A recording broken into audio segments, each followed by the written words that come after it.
Assalamualaikum warahmatullahi wabarakatuh. Alhamdulillah nahmaduhu wa nasta'inuhu wa nastaghfiruh wa na'udzu billahi min shururi anfusina wa min sayyiati a'malina. May yahdihillahu fala mudilla lahu wa may yudlil fala hadiya lahu. Asyhadu an la ilaha illallah asyhadu anna Muhammadan abduhu wa rasuluh. Allahumma shalli ala sayyidina Muhammad wa ala alihi wa sahbihi wa man sara ala nahjihi ila yaumil qiyamah. Hadirin hadirat yang dimuliakan Allah Subhanahu wa taala, alhamdulillah walhamdulillah pada subuh yang cerah ini Allah Subhanahu wa taala memberikan kesempatan kepada kita bisa melaksanakan sholat subuh secara berjamaah, dan Allah berikan kesempatan lagi kepada kita bisa hadir dalam majelis ilmu setelah sholat subuh sampai syuruk. Semoga keberadaan kita di majelis ini senantiasa diberkahi dan dimuliakan Allah Subhanahu wa taala. Mari kita mulai kajian kita bersama-sama membaca Ummul Kitab Al-Fatihah.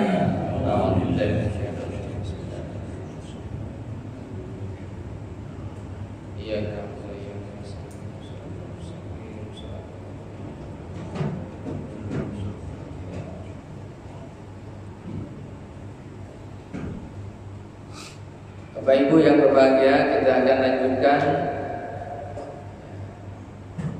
kajian tafsir dari surah Al-Baqarah, ayat yang ke-20, ke-30, 33, 34. Sebelumnya kita telah membahas tentang peristiwa diciptakannya Nabi Adam alaihissalam. Lalu kemudian Allah Subhanahu wa taala berikan ilmu kepada Nabi Adam alaihissalam. Kemudian Allah perintahkan kepada para malaikat dan iblis, para malaikat dan jin untuk sujud kepada Adam alaihissalam. Fasajadu illa iblis, kami semuanya sujud kecuali iblis. Aba wastakbar, enggan dan sombong. Wa kana minal kafirin. Ayat yang ke-35, Bismillahirrahmanirrahim. Wa qulna ya Adam uskun anta wa zawjukal jannah, dan kami firmankan, kata Allah, ya Adam, wahai Adam, uskun anta. Uskun ini berasal dari kata sakana yaskunu sakanan.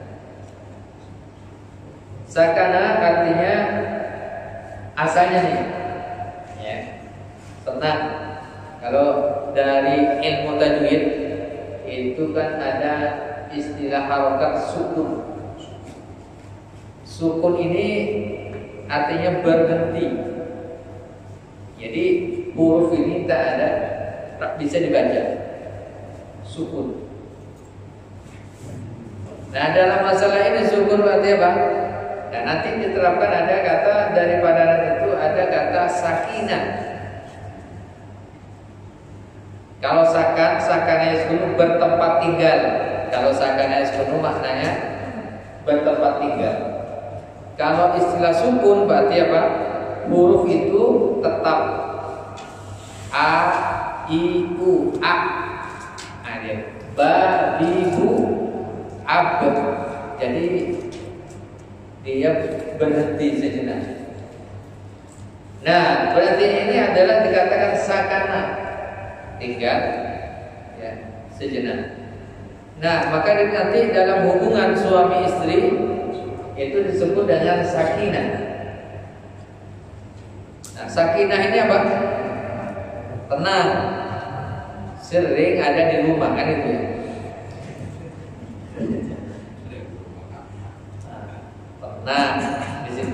ada ketenangan, sama seperti huruf sukun itu. Gitu. Nah, maka nanti pakai istilah sakana di sini.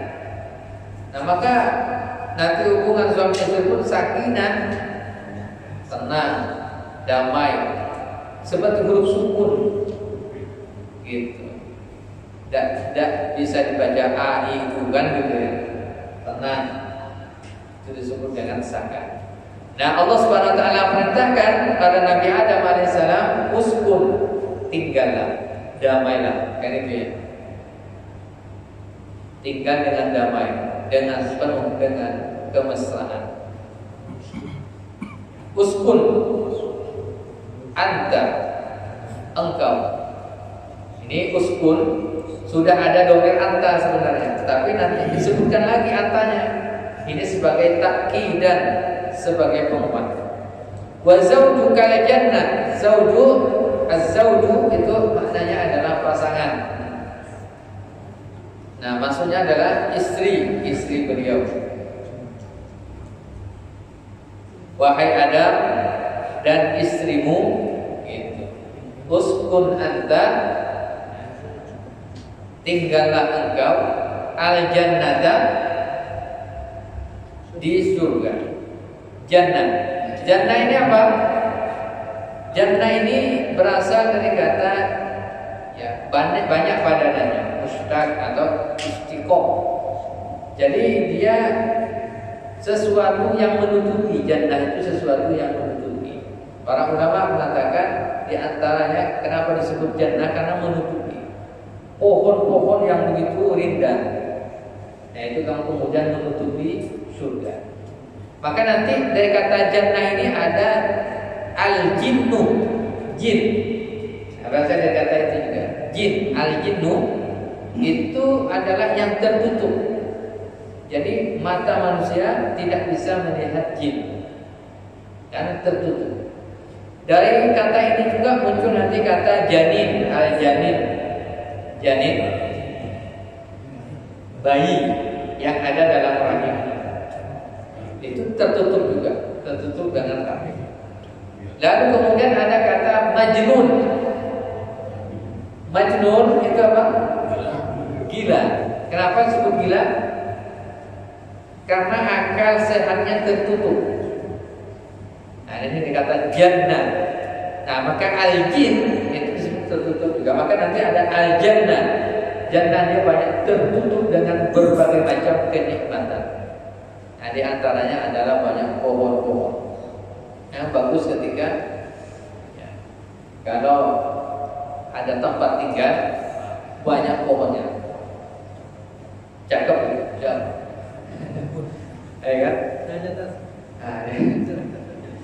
Gitu. Nah, tentram, damai kan gitu. Nah, surga itu gambarannya begitu. Nanti dalam ayat yang lainnya surga itu selain digambarkan banyak pohon-pohon, kemudian banyak air, tajri min tahtiha anhar, di bawahnya ada sungai-sungai yang mengalir. Itu tentang itu. Itu baru dua saja itu. Belum lagi nanti ada pasarnya juga. Makanya juga ada pasarnya juga. Oh, itu luar biasa. Nah, ini gambarannya. Al-jannah, surga. Wa kula, dan makanlah. Jadi di surga juga dikenal dengan apa? Ya, kenikmatan orang. Di antaranya kenikmatan yang Allah berikan itu adalah nikmat makan dan minum. Kalau orang sudah tak lagi nafsu makan dan minum, itu biasanya hidupnya udah tak tenang. Biasa begitu ya. Kalau udah ada nafsu makan, ini udah tak tenang pastinya. Nah, di antara ketenangan hidup itu orang bisa makan dan minum. Dan lebih tenang lagi, tak ada pantangan makan dan minum. Itu tenang hidup. Insya Allah itu makan dan minum. Tapi kalau ada jangan ini kolesterol, nah ini diabetes, ini Ini harus milih-milih, agak susah. Ya kurang tenang juga, walaupun ya bisa tenang juga ya, tapi misalnya kurang tenang juga, belum bisa menikmati semuanya. Nah, wa kula kata Allah, makanlah kalian berdua minha dari surga itu. Ya. Ragadan haitsu syi'tuma. Ya, apa saja yang engkau kehendaki. Kan itu. Jadi di surga itu dipersilahkan Nabi Adam misalnya sudah diciptakan, diberikan istri, kan gitu kan. Lalu disediakan berbagai macam kenikmatan, tempat tinggal, kemudian apa, makanan, minuman, buah-buahan, dan itu semuanya segar. Tak ada kulkas juga di sana, segar langsung dimakan. Kenapa? Kalau di surga itu setiap kita metik langsung otomatis muncul lagi buahnya dan langsung matang, langsung masak. Nah, beda kalau di dunia pakai musim, nunggu musim durian agak lama dikit. Itu kalau di daerah Pontianak Kalbar. Nah, wala taqrabu hadhihi syajarah. Semua yang boleh dimakan illa. Nah, itu ya. Pasti ada ketentuannya. Wala taqrabu hadhihi syajarah. Jangan kalian berdua dekati hadhihi syajarah, pohon ini. Hadhihi syajarah, pohon ini para ulama tafsir mengatakan tak ada namanya. Jadi ya pohon, suatu pohon gitu. Nah, cuman oleh ya sebagian ulama tafsir, ya, sebagian dari umat Islam menamakannya dengan pohon huldi, pohon kekekalan. Itu istilah ya dari umat. Kan itu bukan istilah dari ayat Al-Qur'annya. Yang penting di Al-Qur'an itu hadhihi syajarah, pohon itu. Fatakuna minaz zalimin. Kalau kalian makan buah dari pohon ini, maka kalian berdua termasuk minaz zalimin, orang-orang yang zalim. Zalim itu apa definisinya? Zalim itu definisinya meletakkan sesuatu bukan pada tempatnya. Kebalikan dari adil. Adil itu apa? Meletakkan sesuatu pada tempatnya. Yaitu disebut dengan adil. Nah, begitu juga kalau zalim kebalikannya, meletakkan sesuatu bukan pada tempat. Maka nanti orang yang melakukan kesyirikan kepada Allah disebut dengan kezaliman. Inna syirka la zulmun azim. Kesyirikan itu adalah kezaliman yang besar. Kenapa? Karena dia menyembah selain Allah SWT. Seharusnya dia menyembah Allah, tapi dia meletakkan apa?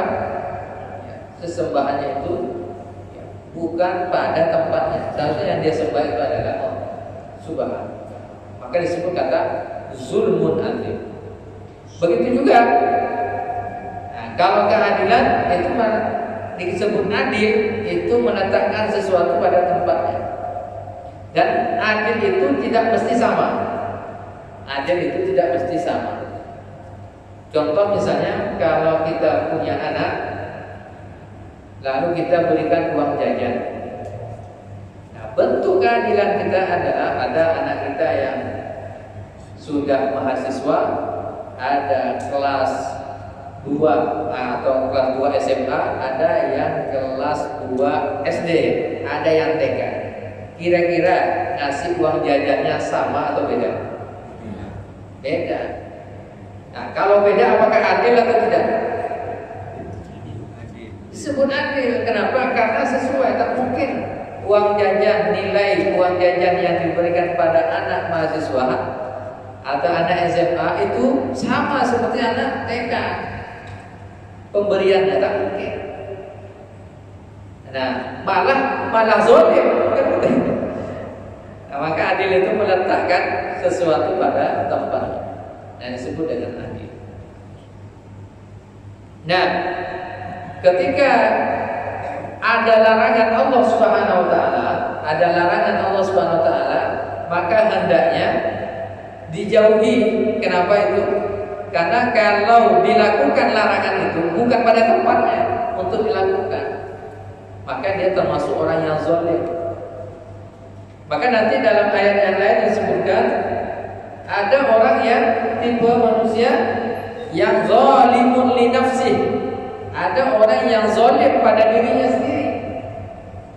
Zalimun li nafsih.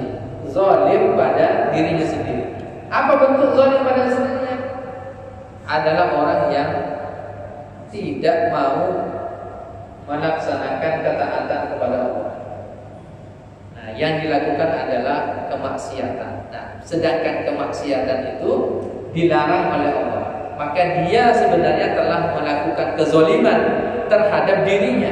Seharusnya Allah ciptakan badan manusia kita ini tujuannya adalah untuk beribadah kepada Allah gitu. Kita gunakan tangan kita, kaki kita, akal, pikiran yang Allah berikan kepada kita, mata kita, hati kita untuk mengabdi kepada Allah. Tapi kemudian apa kita gunakan? Tangan, kaki, akal, pikiran itu dalam rangka bermaksiat kepada Allah. Maka itu disebut dengan kezaliman. Maka Nabi Adam alaihissalam ketika dilarangnya satu saja, makan buah pohon di surga, satu saja pohonnya. Kalau melakukan pelanggaran maka termasuk orang zalim. Nah, ini yang menarik. Ternyata syaitan ini mengganggunya. Syaitan mengganggunya. Nah, ini luar biasa syaitan ini. Ya, mengganggu. Dalam ayat yang lainnya, bagaimana gangguan syaitan kepada Nabi Adam alaihissalam dan Sayyidah Hawa. Nah, kita bisa buka dalam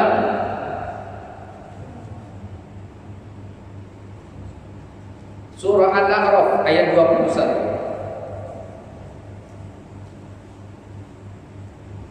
Al-A'raf ayat 20 dari ayat 22. Nah,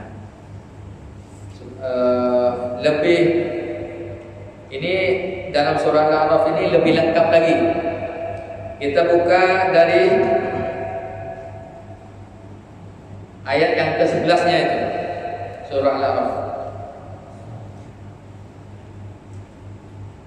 Wa laqad khalaqnakum, kami telah menciptakan kalian, summa sawwarnakum, kemudian kami telah membentuk kalian, summa qulna lil malaikati, lalu kami sampaikan kepada para malaikat, usjudu, sujudlah li Adam, kepada Adam, fasajadu, lalu kemudian mereka sujud, illa iblis lam yakum minas sajidin. Iblis itu tak termasuk orang yang ahli sujud.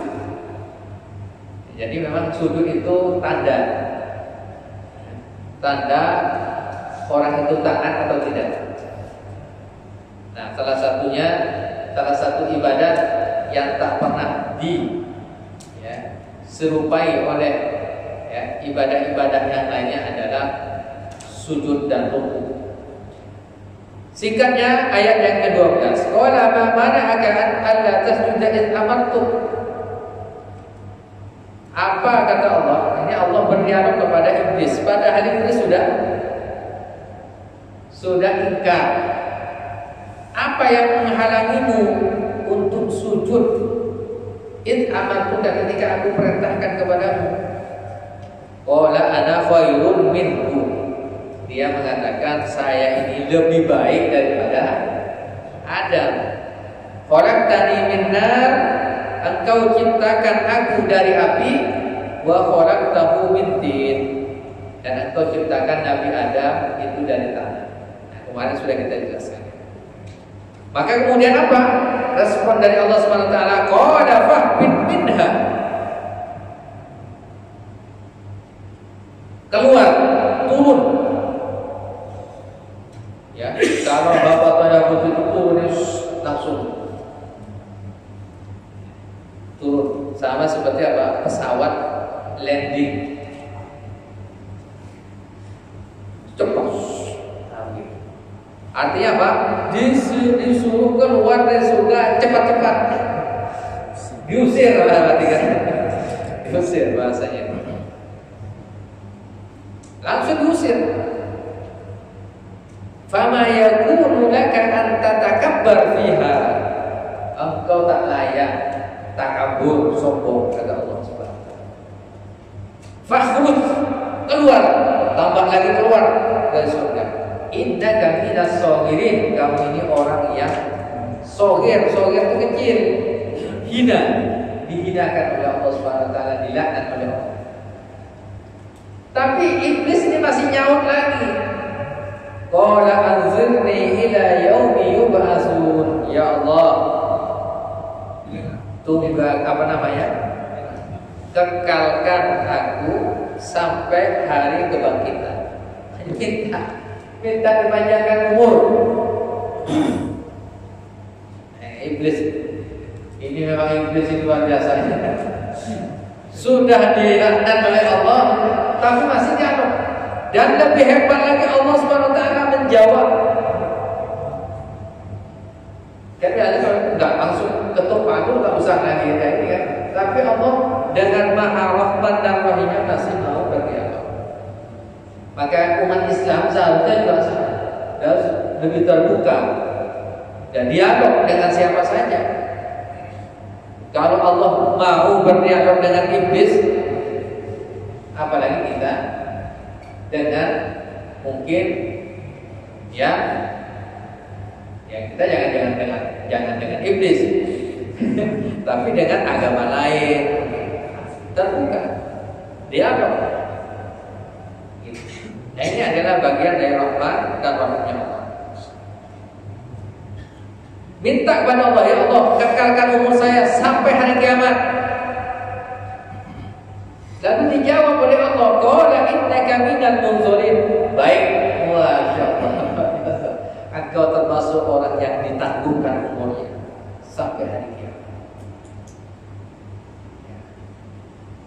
Jadi dikabulkan, permintaan iblis ini dikabulkan. Qala fa bima aghwaytani. Iblis ngomong lagi nih, ini dialog iblis dengan Allah. Qala fa bima aghwaytani la aqudanna lahum siratal mustaqim. Karena engkau telah menghukum saya tersesat. Ini kata iblis nih. Ya Allah, karena engkau telah menyesatkan saya. Wah, ini kan kurang ajar betul ya iblis. Memanglah iblis memang begini lah. Karakter iblis begini. Kan Allah saja kata engkau telah menyesatkan saya. Padahal benar-benar sesat ya kan? Allah yang menciptakannya. Maka sekarang ini banyak orang juga jangan sering menyesatkan orang kan. Tergantung juga. Ya kalau memang benar-benar sesat, disesatkan. Yang benar-benar iblis kan memang sesat, Allah sesatkan. Karena engkau telah menyesatkanku, maka apa yang akan dilakukan iblis? La'aqudanna lahum siratal mustaqim. Aku akan benar-benar akan menghalangi ya anak keturunan Adam dari jalanmu yang lurus. Nah, ini misi utamanya iblis. Setelah dikeluarkan, diusir dari surga, satu, minta ditangguhkan umur, dipanjangkan umur. Yang kedua, punya misi menyesatkan umat manusia dari jalan yang lurus, dari jalan Allah. Maka yang selalu kita minta, ihdinas siratal mustaqim. Itu berat memang itu. Apa cara yang dilakukan oleh iblis untuk menyesatkan Nabi Adam dan anak keturunannya? Ayat yang ke-17. Summa la'atiyannahum, saya akan benar-benar mendatangi mereka, merayu mereka, membisikkan kepada mereka, min baini aydihim, dari arah depan, wa min khalfihim, dari arah belakang, wa an aymanihim, dari arah kanan, wa an syama'ilihim, dari arah kiri, wa la tajidu aktsarahum syakirin. Dan engkau tidak akan mendapati orang yang tersesat itu orang yang bersyukur kepada Allah Subhanahu. Wah, ini luar biasa. Jadi tipu daya caranya itu disebutkan juga sama iblis ini. Dia akan menyesatkan manusia dari mana? Bisikan-bisikan itu dari depan, dari belakang, dari kanan, dari kiri. Kalau dari depan ini banyak, maka setan ini banyak. Nanti ada setan yang khusus. Setan itu khusus, ya. Ada yang misinya itu mengganggu orang sholat. Ada misinya mengganggu, ya. Misinya itu memang dia selalu menggoda wanita. Dan setan untuk wanita ini lebih banyak lagi. Karena biasanya laki-laki itu ketika melihat, nah itu tadi dari arah depannya, melihat, apalagi yang buka-buka aurat, wah itu setan mau membuat orang itu bergairah, laki-laki. Yang bikin error otak manusia, hack, yang bisa hack itu dari dan bukan hanya itu, pokoknya godaan manusia ini dari arah depan, dari arah belakang, dari arah kanan, arah kiri, bisikan-bisikan. Dan kita tahu sendiri setan itu minal jinnati wan nas. Bala tentara iblis ini ya ada yang dari golongan manusia, ada yang dari jin.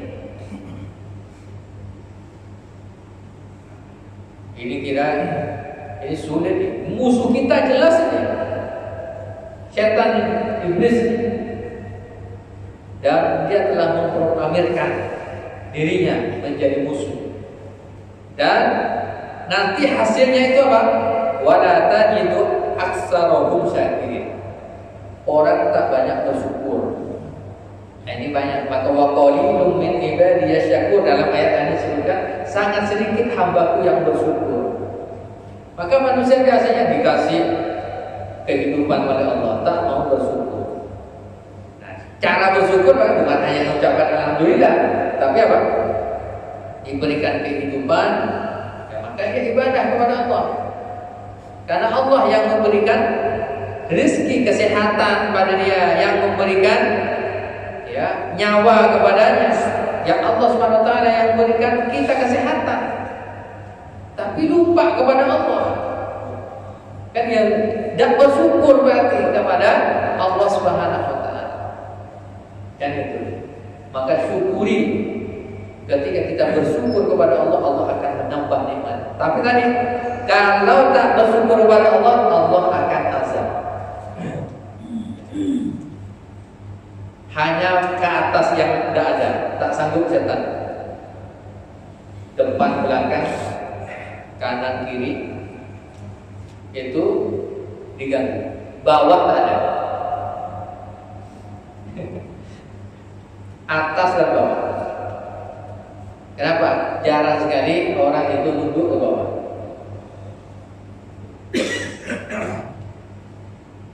Nah, kalau ke atas ini hubungannya dengan Allah Subhanahu wa taala. Nah, qala ukhruj minha. Lalu kemudian apa? Allah Subhanahu wa taala katakan ukhruj minha, tak usah banyak omong kan gitu ya. Ukhruj minha, keluar dari surga. Mazmuman madhura. Mazmum, dengan terhina. Madhura, terusir. Laman tabi'aka minhum. Orang-orang sungguh ya, orang-orang yang mengikuti kamu ya, itu juga orang-orang yang tersesat juga, orang yang terhinakan juga. La'amla'anna jahannama minkum ajma'in, akan aku penuhi neraka jahanam itu dari kalian semuanya, dari iblis dan golongannya serta manusia yang ngikuti. Udah disiapkan neraka. Udah disiapkan neraka. Nah, wa ya Adam uskun anta wa zawjuka jannah. Wahai Adam. Nah, tadi ayatnya yang ini.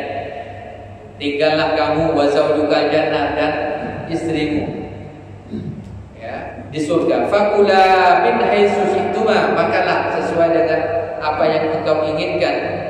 Wala taqrabu hadhihi syajarah,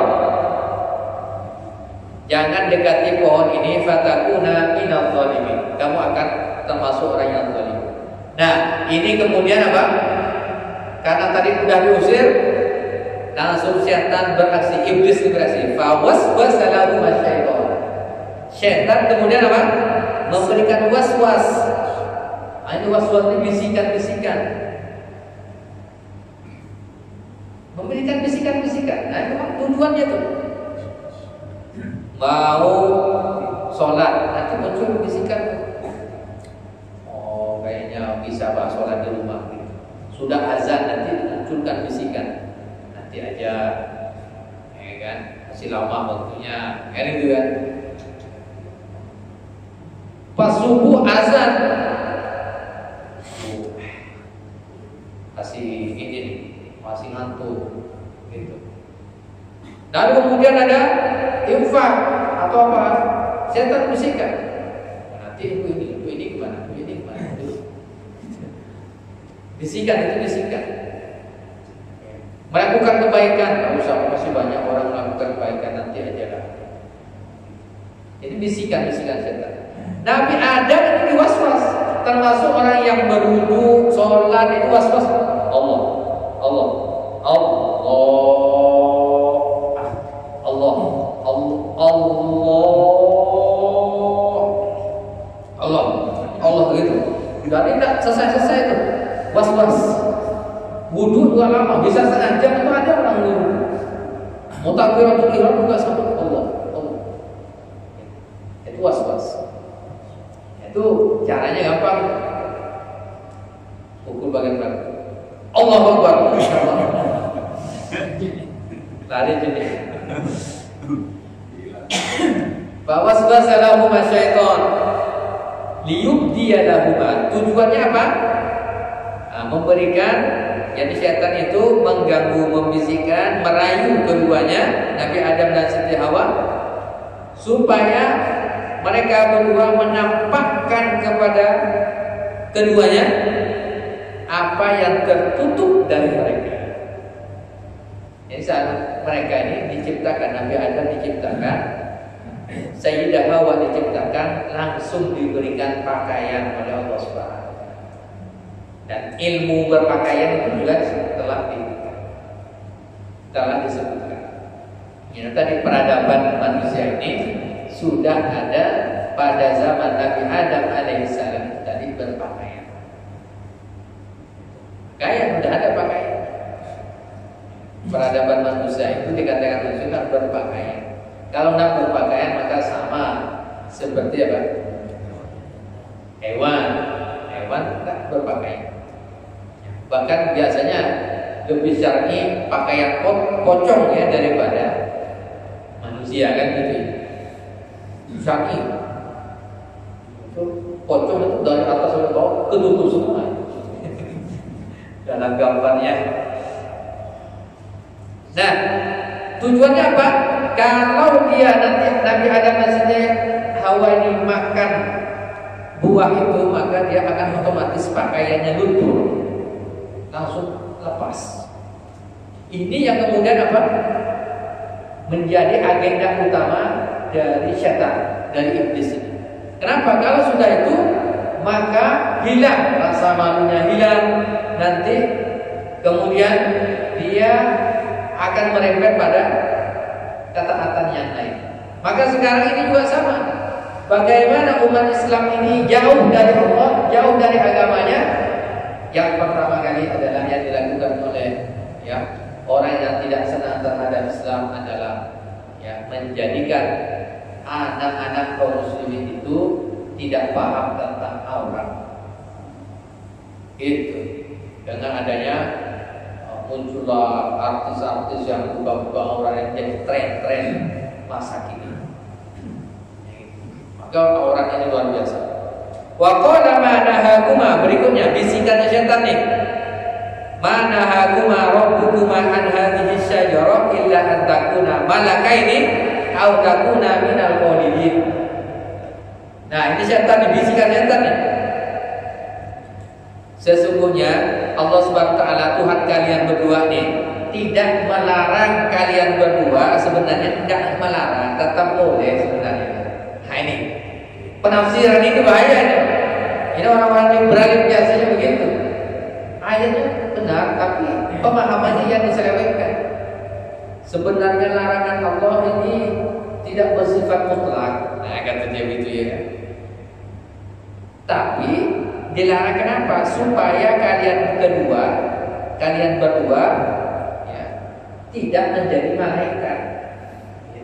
Kalau kalian makan, au takuna malakain, bisa jadi malaikat. Au takuna minal khalidin, atau tidak menjadi orang yang kekal. Ada kata khalidin di sini, maka disebutlah pohon ini pohon khuldi, pohon kekekalan. Gitu. Nah, ini sebenarnya bahasa setan ini terhadap Nabi Adam alaihissalam. Tidak apa-apa, sebenarnya larangan itu agar engkau berdua tidak jadi malaikat. Yang kedua, tidak kekal. Makan dia, tak apa sebenarnya. Ini bisikannya. Bahkan lebih hebat lagi, wa qasamahuma innilakuma minan nasihin. Sesungguhnya saya bersumpah. Ini bayangkan, bersumpah atas nama Allah. Iblis ini. Innilakuma minan nasihin. Saya bersumpah atas nama Allah. Saya ini mau menasihatimu. Bayangkan iblis ini.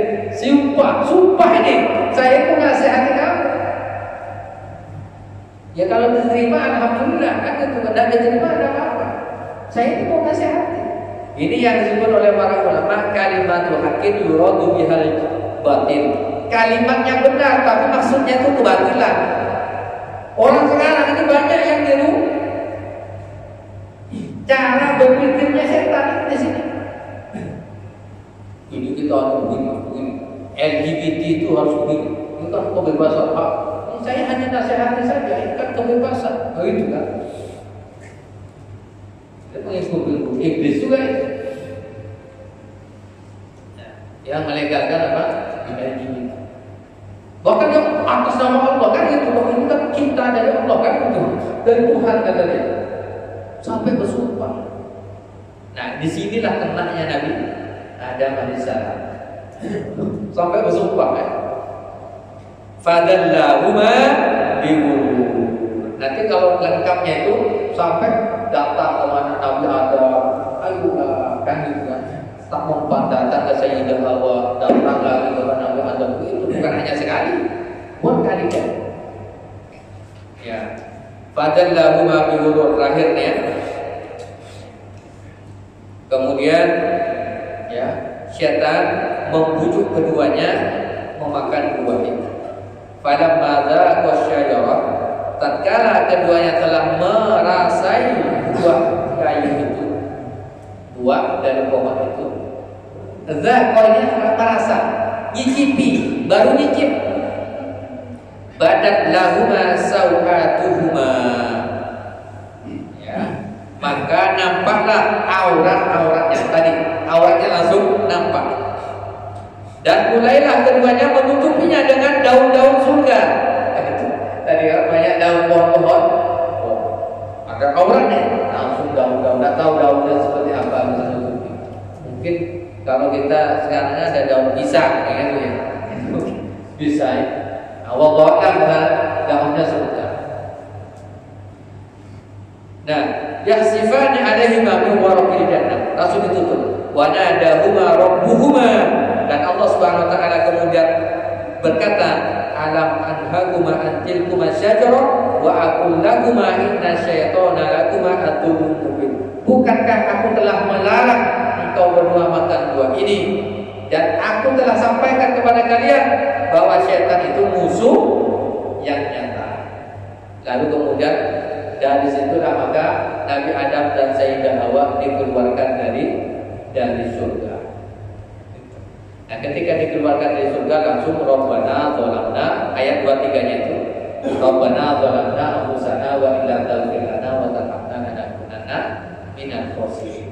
Langsung bertaubat kepada Allah. Begitu juga dengan manusia. Semua orang memiliki salah dan dosa, terkadang mengikuti langkah-langkah setan.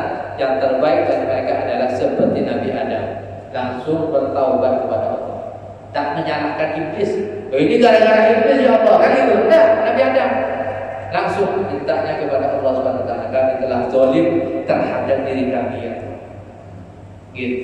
Kalau iblis tadi apa? Nyalahkan Nabi Adam, bahkan nyalahkan Allah Subhanahu wa taala. Nah, ini beda. Bahkan karakter itu berbeda antara manusia dengan iblis, apalagi orang yang beriman kepada Allah. Wallahu a'lam bishawab.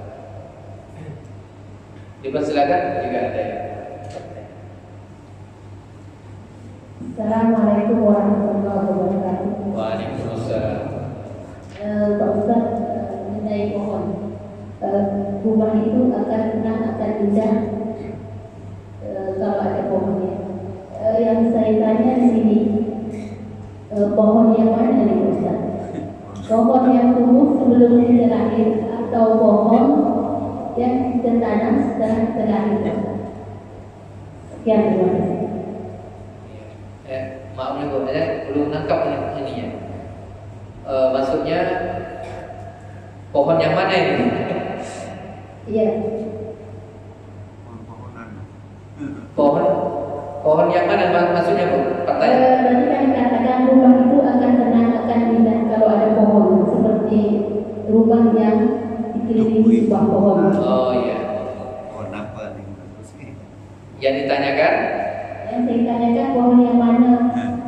Apakah pohon yang tumbuh sebelum kita lahir atau pohon yang tumbuh setelah kita lahir, misalnya yang kita tanam sendiri? Di dunia maksudnya, rumah kita nih Bu ya? Iya. Oh tadi. Jadi tanam kita biar indah. Ini. Ya, kalau pohon ini di rumah kita, ini tidak ada ketentuan dalam syariat ini sebenarnya. Jadi silakan saja yang punya rumah, punya tanah yang agak luas, boleh ditanam sendiri, boleh. Kemudian bisa juga ditanam oleh orang lain juga boleh. Sebelum lahir, jadi ini artinya bebas ya, bebas. Jadi memang kondisi pemandangan, kalau kita melihat pemandangan rumah itu agak indah, itu kalau ada pepohonan gitu. Jadi memang tak ada tuntunan syariatnya gitu. Tidak ada tuntunan syariat khusus harus ditanam sebelum lahir misalnya. Dan pohonnya pohon apa? Ini juga tak ada ketentuannya yang ditanam di depan rumah kita. Itu tidak ada. Silakan aja sesuai dengan keinginan. Nah, gitu ya. Wallahu a'lam bishawab. Mungkin Ustaz yang maksud pohon huldi dari surga itu ada dari bumi ini.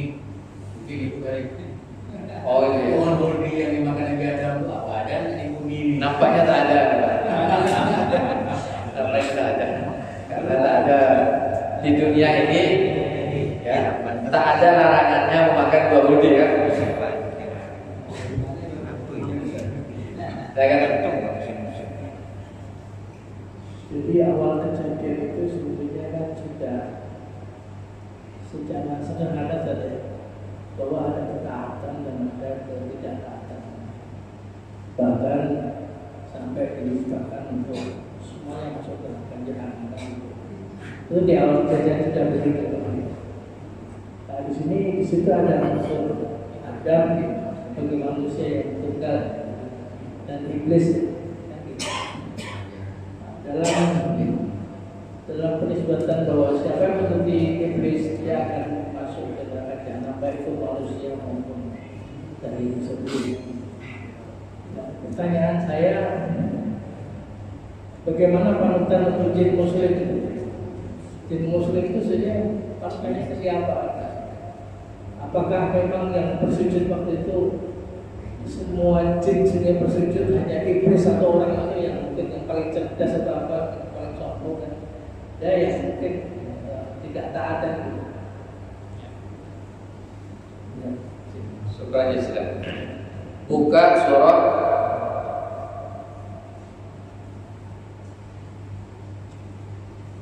Al-A'raf ayat 27. Surah Al-A'raf ayat 27.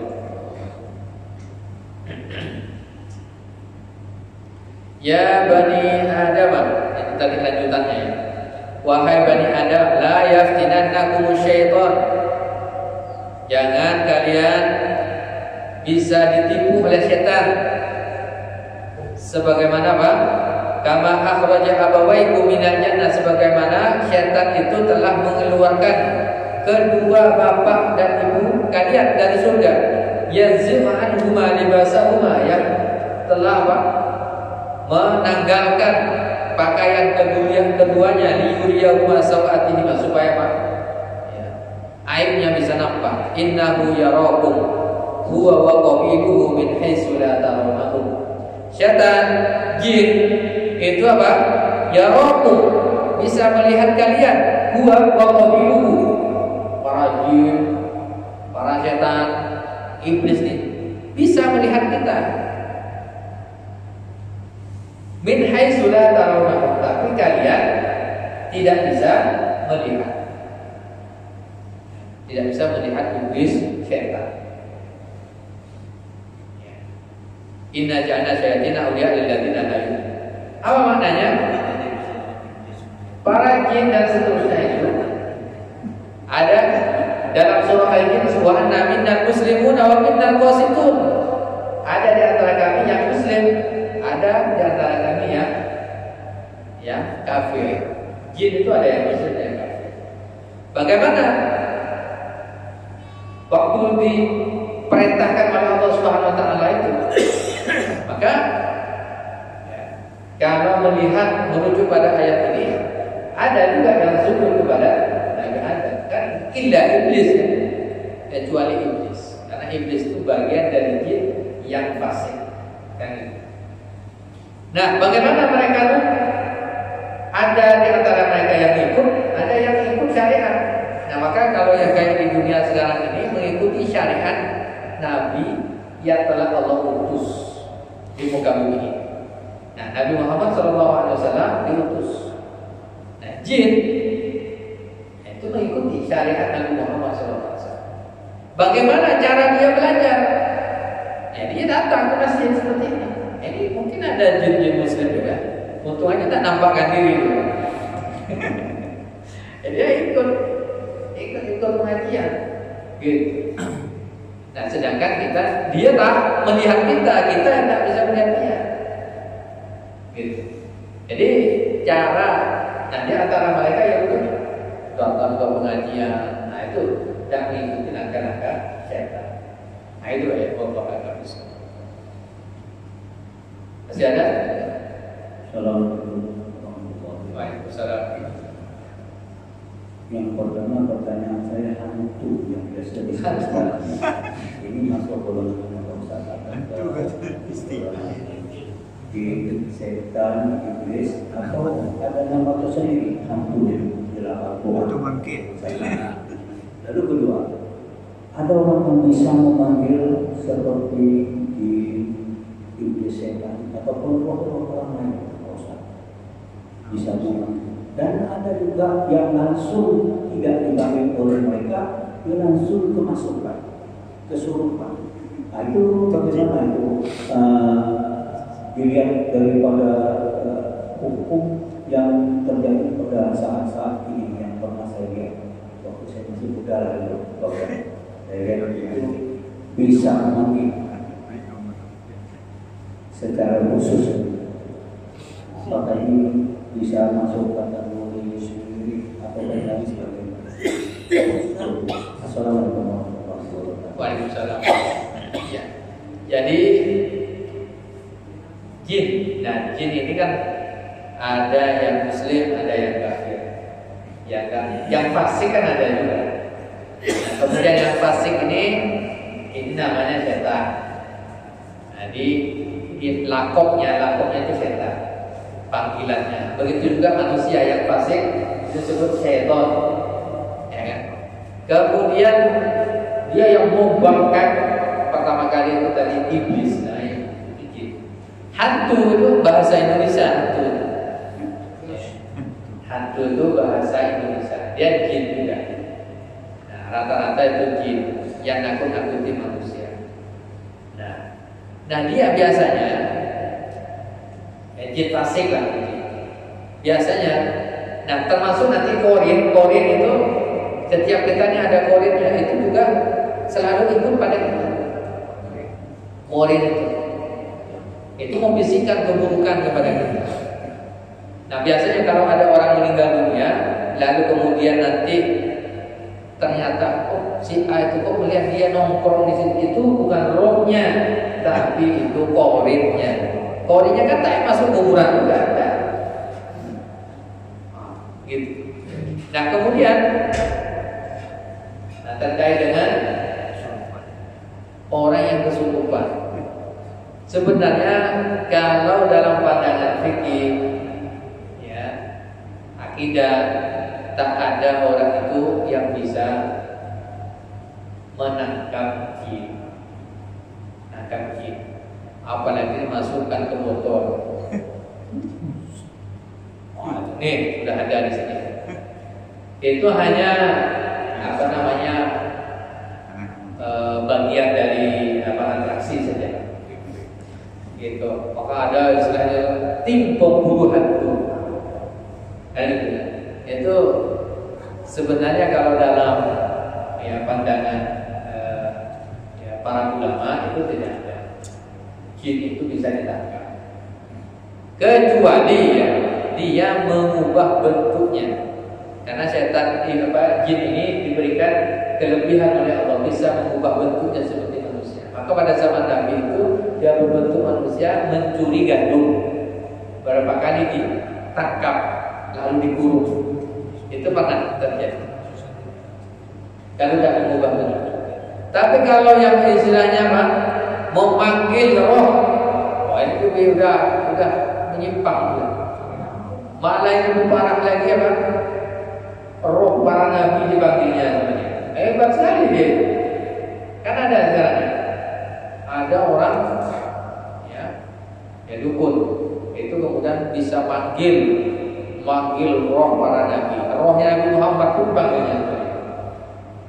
Ini juga adalah tidak sesuai dengan ketentuan syariat.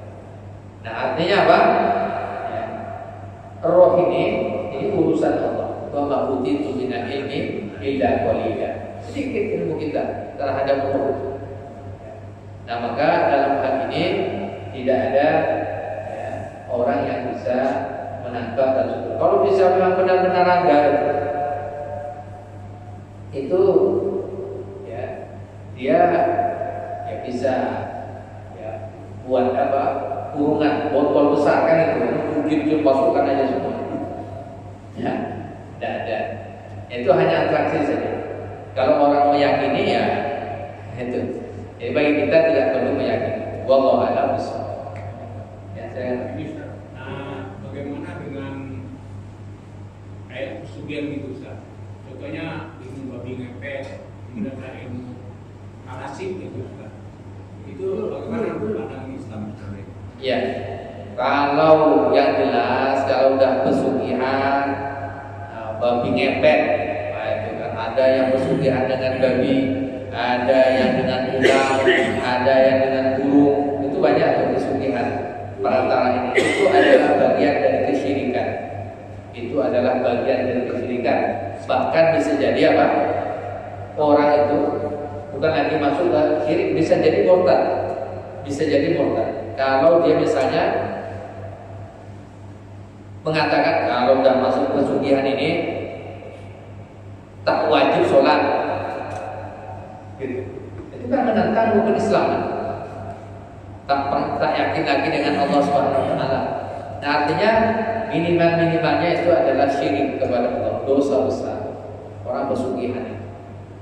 Oh, itu pasti orang pesugihan itu akadnya melanggar syariat, itu pasti melanggar syariat. Tak boleh sholat, bahkan biasanya tak boleh menjawab salam. Itu biasanya tak boleh jawab salam orang. Itu salah satu ininya mereka. Itu banyak. Nah, kalau di daerah Jawa itu ada namanya apa? Ada tahu tempatnya itu Gunung Kawi. Gunung Kawi. Dengar ya. Gitu. Wah, itu maka itu adalah bagian dari kesyirikan. Wallahu a'lam. Assalamualaikum Pak Ustaz. Pak Ustaz, apakah prediksi itu sama dengan syirik? Misalnya nanti yang menjadi presiden itu akan datang dari Sumatera atau dari Sudan. Oh iya. Jadi begini, kalau prediksi secara umum prediksi itu tidak, kalau prediksinya ilmiah maka itu bukan bagian dari kesyirikan. Contoh, karena pengalaman atau karena ilmiah, adanya awan itu kita memprediksi, oh nampaknya jam-jam 10 siang ini hujan, kayaknya mau hujan. Kan memprediksi itu, maka itu bukan bagian dari kesyirikan. Kalau dia mengatakan nanti jam 1 pasti hujan, nah itu setelah apa? Dia mengaku dia sudah mengetahui, menetapkan hal yang gaib. Itu yang bagian dari kesyirikan.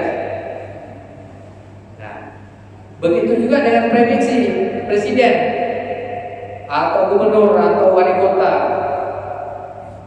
Nah, jadi 2024 ini nampaknya kalau melihat konstelasi politik yang ada, nampaknya Jawa dan ini, misalnya Sumatera kayaknya begitu. Itu prediksi boleh-boleh saja, tidak ada masalah.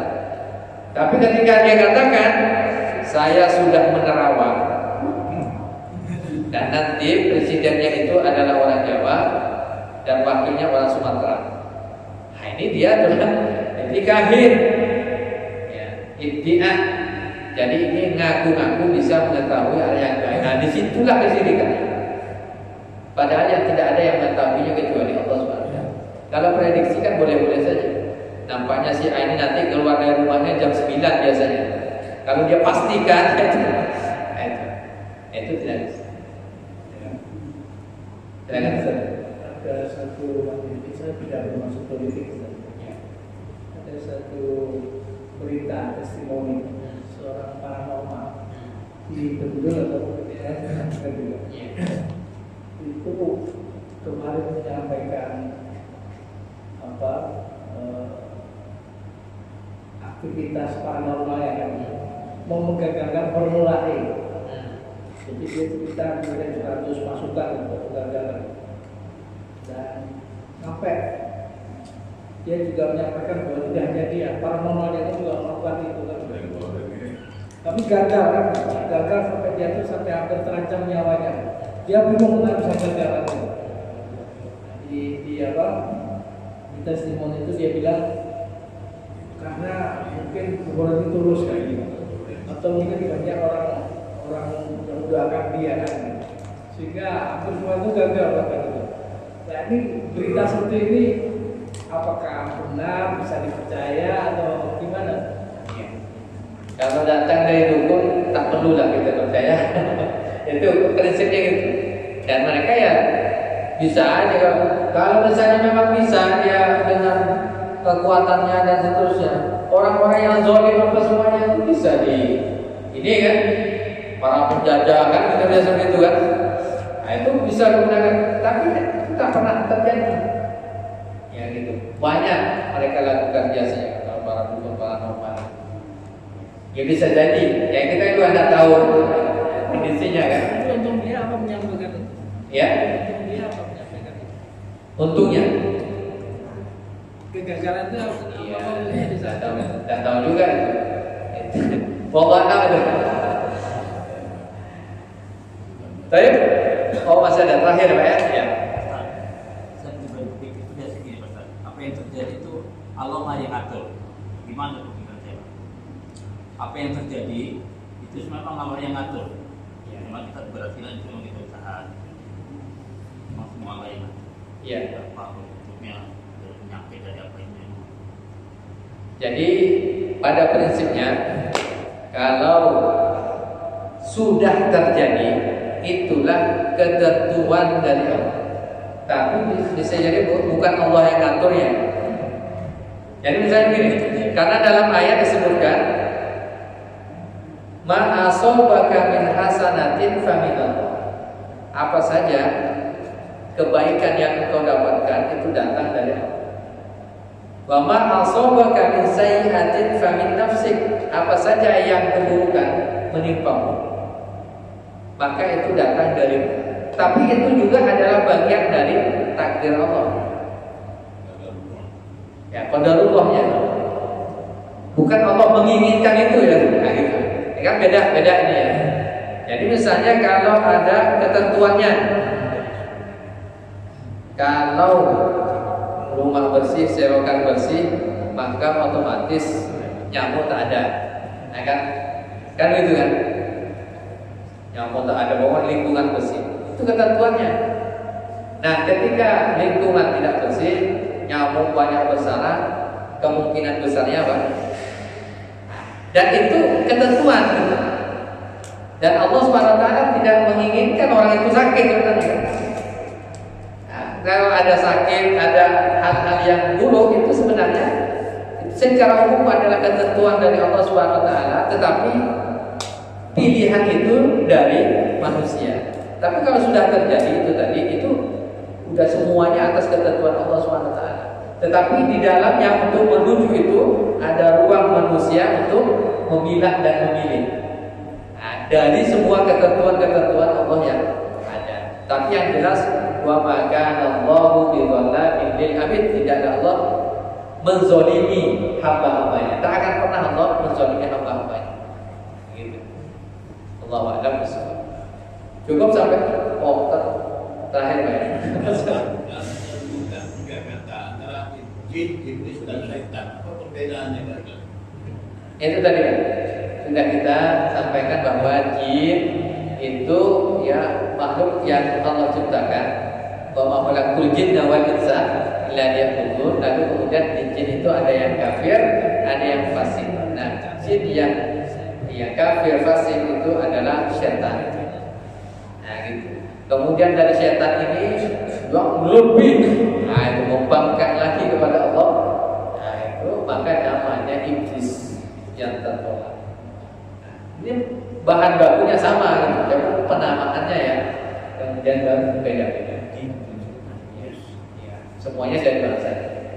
Wallahu a'lam bishawab. Ini yang saya sampaikan, mudah-mudahan bermanfaat. Kita akhirnya baca hamdalah dan doa kafaratul majlis. Alhamdulillahirabbil alamin. Subhanakallahumma wa bihamdika asyhadu an la ilaha illa anta astaghfiruka wa atubu ilaik. Assalamualaikum warahmatullahi wabarakatuh.